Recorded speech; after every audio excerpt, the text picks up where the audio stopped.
सीतापुर नाम के एक गांव में लोग बहुत हंसी खुशी रहा करते थे। उस गांव में एक बहुत गरीब परिवार रहता था। उस परिवार में मोहन, उसकी बीवी लता और उनका 8 साल का बेटा चीकू रहते थे। मोहन को पीने की बहुत बुरी आदत थी। वो सुबह शाम बस शराब पीता और जुआ खेलता रहता था। मोहन की एक छोटी सी किराने की दुकान थी। मोहन कभी भी उस दुकान को ठीक तरीके से नहीं चलाता था और जितना भी थोड़ा बहुत उस दुकान से कमाता था वो सारी कमाई शराब पीने और जुआ खेलने में उड़ा देता था। वो रोज शराब पीकर लता को मारता था और उसे घर चलाने के लिए कोई पैसे नहीं देता था। एक रात लता और चीकू भूखे बैठे थे क्योंकि घर में खाने के लिए कुछ नहीं था। वो देर तक मोहन का इंतजार करते रहे। अचानक दरवाजे पर खटखटाने की आवाज आती है। माँ, लगता है पापा आ गए। वो जरूर हमारे लिए कुछ खाने को लाए होंगे। हाँ बेटा, अब हम सब मिलकर पेट भरकर खाना खाएंगे। लता जल्दी से दरवाजा खोलने जाती है। जैसे ही वो दरवाजा खोलती है तो देखती है कि मोहन के दोस्त मोहन को पकड़कर खड़े हैं और मोहन नशे की हालत में है। अरे भैया, इतनी रात को आप लोग? अरे भाभी जी, क्या बताएं, आज तो मोहन ने हद ही कर दी। इतनी शराब पी रखी थी कि इसे इतना भी होश नहीं था कि ये कहाँ पड़ा है। हम इसे चौराहे पर से उठा कर लाए हैं। अगर कोई गाड़ी वाला कुचल जाता तो बताओ, आप लोगों की तो जिंदगी खराब हो जाती। हाँ भाभी जी, बस आप लोगों का सोचकर हम इसे यहाँ ले आए, वरना तो इसका सबके साथ ऐसा व्यवहार है कि कोई इसकी मदद ना करे। मोहन के दोस्त मोहन को कमरे में ले जाकर लिटा देते हैं और वहाँ से चले जाते हैं। बेटा चीकू, आज हमें फिर से भूखा ही सोना पड़ेगा। मैं तेरे पापा के भरोसे तुझे और भूखा नहीं रख सकती। अब मुझे कुछ काम करना पड़ेगा। तू बस आज थोड़ी सी भूख बर्दाश्त कर ले। ठीक है माँ। चीकू और लता दूसरे कमरे में सोने चले जाते हैं। तभी मोहन नींद में बड़बड़ाने लगता है। थोड़ी देर बाद मोहन को होश आता है और वो खुद को अपने घर में पाता है। अरे ओ लता, कहाँ मर गई? मुझे बहुत तेज भूख लगी है। चल जल्दी से मेरे लिए खाना लेकर आ। लता बहुत गहरी नींद में सोई हुई होती है और उसे मोहन की आवाज सुनाई नहीं देती। मोहन 4-5 बार आवाज देता है पर लता नहीं उठती। मोहन गुस्से से लाल हो जाता है और कमरे में रखे एक मोटे से डंडे को उठाता है और दूसरे कमरे में जाता है जहां लता और चीकू सो रहे होते हैं। वो डंडे से लता को बुरी तरह पीटने लगता है। लता अचानक नींद से उठ खड़ी होती है। बचाओ बचाओ, मुझे मत मारो। मैंने क्या किया? मेरी क्या गलती है जो आप मुझे ऐसे बुरी तरह मार रहे हो? मैं आधे घंटे से आवाज दे रहा हूँ कि मुझे खाना दे दे और तू यहाँ घोड़े बेचकर सो रही है? ऊपर से मेरे साथ जुबान लड़ा रही है। मोहन लता को बहुत मारता है। आवाज सुनकर चीकू भी नींद से उठ जाता है। वो अपनी माँ को बचाने की बहुत कोशिश करता है पर मोहन किसी की नहीं सुनता और लता को बहुत मारता है। अगली सुबह जब लता उठती है तो उसे बाहर कुछ शोर सुनाई देता है। वो बाहर जाकर देखती है तो लोगों की भीड़ लगी होती है। लता पास जाती है और पूछती है, क्या हुआ रजनी भाभी? अरे तुम्हें नहीं पता क्या? क्या नहीं पता, बताओ क्या हुआ? यही कि चंपा के पति को कल रात एक चुड़ैल उठाकर ले गई। क्या? ये कैसी बातें कर रही हो भाभी आप? चुड़ैल वुड़ैल कुछ नहीं होता। आप भी किसी की बातों पर यकीन कर रहे हो। यकीन कैसे ना हो बहन, मैंने खुद अपनी आंखों से उस भयानक चुड़ैल को देखा है। उसके लंबे बाल, लंबे लंबे नाखून और दांत, उसकी लाल आंखें और डरावना चेहरा मैं कभी नहीं भूल सकती। जब मैं आधी रात को पानी पीने के लिए उठी तो थोड़ी ठंडक लेने के लिए खिड़की पर खड़ी हो गई थी और तभी मैंने देखा कि एक चुड़ैल चंपा के पति को हवा में उड़ाकर ले जा रही है। ऐसी बात है तो हमें संभल कर रहना होगा और शाम होते ही अपने घर के खिड़की दरवाजे बंद करने होंगे। अब बिल्कुल सही कहा लता भाभी आपने। सब अपने घर चले जाते हैं। लता भी काम ढूंढने निकल पड़ती है। वो घर घर जाकर काम मांगती है पर उसे कहीं काम नहीं मिलता। अंधेरा होने लगता है और आखिर में उसे सरपंच मिलता है। क्या हुआ लता? बड़ी परेशान दिख रही है। बस क्या बताऊं सरपंच जी, चीकू के पापा का तो सभी को पता है कि वो ठीक से कमाते तो है नहीं और जो कमाते हैं उसे दारू में उड़ा देते हैं। इसीलिए मैं ही काम ढूंढ रही हूँ ताकि अपना और अपने बच्चे का पेट भर सकूं। ऐसी बात है तो मेरे पास एक काम है। मेरी माँ बहुत बड़ी हो गई है और बिल्कुल चल फिर नहीं सकती। मैं उनकी देखभाल के लिए किसी को देख रहा था। पर अगर तुम चाहो तो तुम ये काम कर सकती हो। मैं तुम्हें महीने के 2000 रुपए दूंगा। आपका बहुत बहुत धन्यवाद। बस एक दिक्कत है कि तुम्हें देर रात तक रुकना होगा, जब तक कि वो सो नहीं जाती। मुझे मंजूर है सरपंच जी।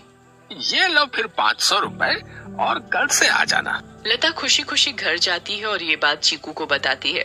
दोनों बहुत खुश हो जाते हैं। तभी वहाँ मोहन आ जाता है। क्या बात है? किस बात की इतनी खुशी मनाई जा रही है? मुझे उनकी बड़ी माँ का ध्यान रखना होगा, जिसके बदले वो मुझे पूरे 2000 रुपए देंगे। तू कहीं भी जाकर मर, मुझे कोई फर्क नहीं पड़ता। बस मुझे दारू पीने के लिए पैसे मिलने चाहिए। तभी मोहन को लता के हाथ में कुछ पैसे दिखते हैं। मोहन वो पैसे लता से छीन लेता है। लता बहुत रोती है और अपने पैसे मांगती है, पर मोहन उसकी एक नहीं सुनता और दारू पीने चला जाता है। लता उन पैसों में से कुछ पैसे अपने पल्लू में पहले से ही बांध लेती है, जिसका वो घर का राशन ले आती है। उस दिन लता और चीकू पेट भरकर खाना खाते हैं, चैन की नींद सोते हैं। दूसरी ओर चुड़ैल का आतंक शुरू हो जाता है। वो आसमान से आती है और गांव वालों के घरों के ऊपर उड़ती रहती है। वो कभी किसी के घर के ऊपर तो कभी किसी और के घर के ऊपर अपने शिकार की तलाश में उड़ती रहती है। अब मैं अपना शिकार करूंगी। किसको लेकर जाऊं आज अपने साथ? किसको? बहुत देर तक चुड़ैल को कोई दिखाई नहीं देता। लगता है इस गांव के आदमी बहुत चालाक हो गए। अब इन्होंने रात को निकलना ही बंद कर दिया। अगर ऐसा रहा तो मैं अपना शिकार कैसे करूंगी? किसको लेकर जाऊं अपने साथ? किसको लेकर जाऊंगी अपने साथ? तभी भोला रात को घर के बाहर आता है और रस्सी पर सूख रहे कपड़े उतार कर इकट्ठे करने लगता है। चुड़ैल की नजर भोला पर पड़ती है। मिल गया मेरा शिकार। चुड़ैल भोला पर हमला करती है। वो उसे एक हाथ से पकड़ती है और अपने साथ हवा में उड़ाकर ले जाती है। बचाओ, बचाओ, मुझे छोड़ दो, जाने दो मुझे। तू तो मेरा आज का शिकार है, ऐसे कैसे छोड़ दूं? तभी भोला की बीवी बाहर भोला को देखने आती है। उसे भोला घर के बाहर कहीं नहीं दिखता, पर फिर उसकी नजर ऊपर जाती है और वो देखती है कि चुड़ैल उसके पति को लेकर जा रही है। रेखा ये सब देखकर बेहोश ही हो जाती है और सुबह जाकर उसे होश आता है। होश आते ही वो अपने पति को हर तरफ ढूंढने लगती है, पर वो कहीं नहीं मिलता। वो यहाँ वहाँ पागलों की तरफ भागती है और चिल्ला रही है।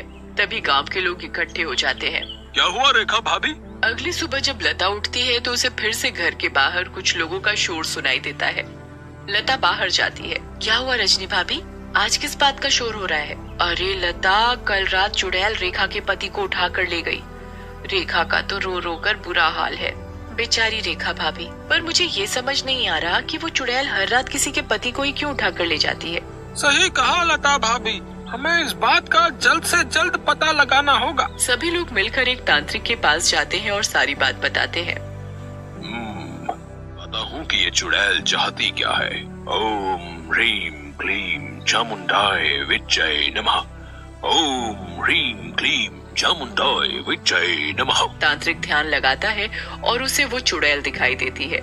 ये कोई साधारण चुड़ैल नहीं है, बहुत खतरनाक चुड़ैल है। इसे कब्जे में करना या खत्म करना मेरे बस की बात नहीं। पर हाँ, एक बात मुझे पता चली है, ये बस आदमियों को ही नुकसान पहुंचाती है। इससे औरतों या बच्चों को कोई खतरा नहीं और इसकी शक्तियाँ रात को ही काम करती हैं।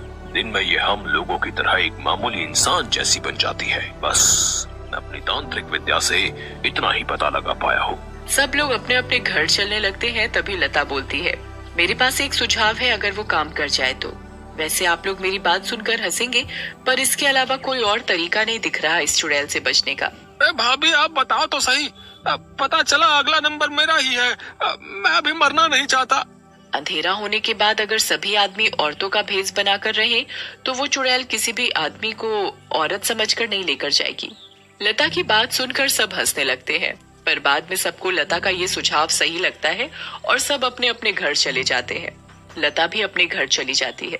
वो मैं कह रही थी कि गांव में चुड़ैल का आतंक बहुत बढ़ रहा है। वो हर रात एक आदमी को ले जाती है। तो गांव वालों ने तय किया कि सब आदमी अंधेरा होते ही औरतों के कपड़े पहन लेंगे ताकि वो चुड़ैल उन्हें औरत समझकर छोड़ दे। तेरा दिमाग तो ठिकाने है या पागल हो गई है? कोई बेवकूफी होगा जो ऐसा करेगा। मोहन लता की एक नहीं सुनता और चला जाता है। लता भी सरपंच के घर उनकी माँ की देखभाल के लिए चली जाती है। लता का पूरा दिन बहुत अच्छे से निकलता है। फिर रात हो जाती है और लता अपने घर के लिए निकल पड़ती है। दूसरी ओर गांव के सभी आदमी अंधेरा होते ही औरतों। लता जब अपने घर वापस जा रही होती है तो उसे आसमान से चुड़ैल आती दिखती है। लता बहुत डर जाती है और पेड़ के पीछे छुप जाती है। तभी वहाँ से मोहन गुजर रहा होता है। हे भगवान, अब मैं क्या करूँ? अब तो ये मैं इनको कैसे बचाऊं? मिल गया मुझे मेरा शिकार। चुड़ैल उड़कर मोहन को पकड़ लेती है। बचाओ बचाओ, कोई मुझे इस चुड़ैल से बचाओ। चुड़ैल मोहन को लेकर हवा में उड़ने लगती है। तभी लता दौड़कर आती है और चुड़ैल का पैर पकड़ लेती है। चुड़ैल लता को देखकर वापस जमीन पर उतर जाती है। ऐ पागल औरत, छोड़ मेरा पैर और ले जाने दे मुझे इस आदमी को, ये मेरा शिकार है। नहीं, मैं तुझे नहीं छोड़ूंगी। मैं तुझे अपने पति को नहीं ले जाने दूंगी, चाहे इसके बदले मुझे अपनी जान ही क्यों न देनी पड़े। चुड़ैल बहुत कोशिश करती है पर लता उस चुड़ैल के पैर को नहीं छोड़ती। छोड़ मेरा पैर, मेरी पायल टूट जाएगी। दूर रह मेरी पायल से, मेरी पायल मेरी जान है। इस चुड़ैल को आखिर इतना क्यों प्यार है इस मामूली सी पायल से, और ये ऐसे क्यों बोल रही है? कहीं इस पायल में ही तो इसकी जान नहीं? पायल को तोड़ देना चाहिए। लता उस पायल को तोड़ देती है। चुड़ैल आग में जलने लगती है। ये तूने क्या किया? मेरी पायल में ही मेरी जान थी और तूने वही तोड़ दी। चुड़ैल उस आग में